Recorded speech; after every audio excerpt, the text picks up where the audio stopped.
Alright everyone, I hope you're off to a good day so far. Today we're going to take a few minutes to look at the most famous green people in all of the galaxy. That means we're going to be taking another Star Wars lore dive, and today that lore dive is going to be into the species of Grogu, Yoda, and Yaddle. But a truth real quick. If you came here curious of the name of the species, the truth is that right now we just don't have one. The lack of the naming of the people of Yoda and now Grogu is something that has stuck around since we first saw the small green race in The Empire Strikes Back. Both George Lucas himself and now Lucasfilm of Disney have not yet touched on the name of the species. But we will touch on the mystery race and the people that these beloved characters belong to. So if you guys are ready, let's get into it. The people of the species, as seen through Yaddle, Grogu, and Yoda, are small and short in stature. At full maturity, they stand near 70 centimeters, which translate to a bit under 1 meter or just near 2.5 feet tall.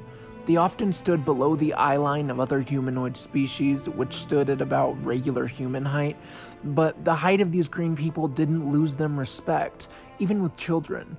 For example, Master Yoda used to train many younglings during his days at the Jedi Temple on Coruscant. Even though these children towered over him, they held him highly and they respected him.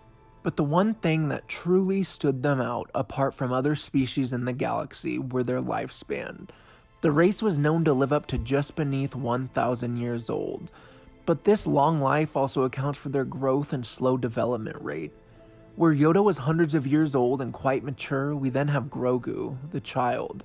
He was just a bit over 50 years old and still mastering speech as well as walking and such. Motor functions. Though that doesn't mean to underestimate the youth of this green species. They seem to be sharp and quite keen. Grogu, for example, is highly aware and alert of situations. That is mixed on top of his childlike impulses. So, where a human at 5 years old will definitely lack certain situational awareness, the equivalent of Yoda or Grogu species would definitely carry it.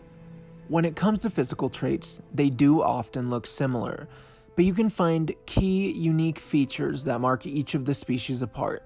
But generally, they are suited in an unmistakable green skin with large and pointed ears. But if we look at the roots, they would be a triactidal species. This is due to their 3-finger and 3-toe form at the end of their hands and their feet, those 3 and 3 also being another known mark of the species. However, nobody in the galaxy had to look at their hands to figure out what they were. Once you glance in the general direction of these small people, you knew they are unique and mysterious.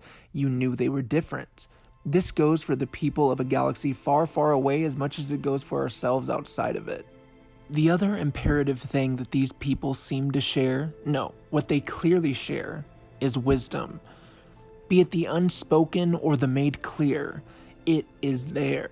In canon and legends, we see these small 3-fingered people serving as counsel to others, guiding them in their journeys, in their quests, and in their lives. And then in the case of the Mandalorian, we have the wise and silent child, who often guides Din and his fellows in curious ways, but not often the wrong way, if ever. This no doubt comes with the long lifespan and peaceful nature of the race.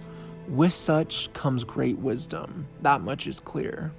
Lastly, with what we have seen, these people so far all have a very, very strong bond to the Force.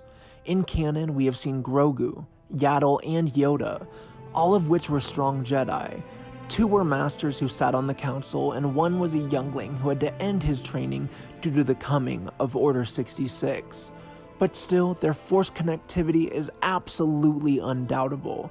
In Legends, we then can also find Master Vandar, a member of the species from the Old Republic era.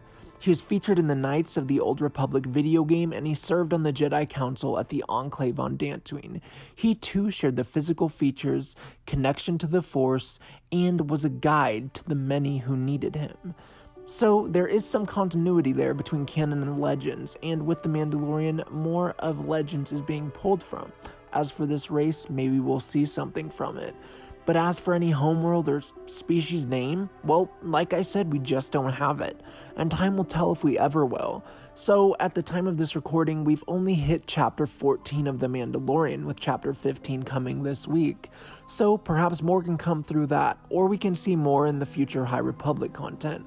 but for now, we just have these keynotes and comparisons. Thank you for sticking around to the end. I do want to say that I have really enjoyed making this content for you guys. I mean, I've enjoyed making it for myself. So thank you for listening as I find my voice and my way in doing these videos.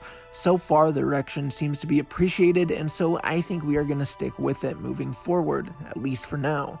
If you like this, if you want to hear more, if you want to help the channel grow, please toss a like or even subscribe. It really helps wonders just to get it out there so more people can see it, and it lets me know that you guys want more. Either way, more is coming, and may the force be with you, and also stay safe. I will catch you guys on the next one. Take care.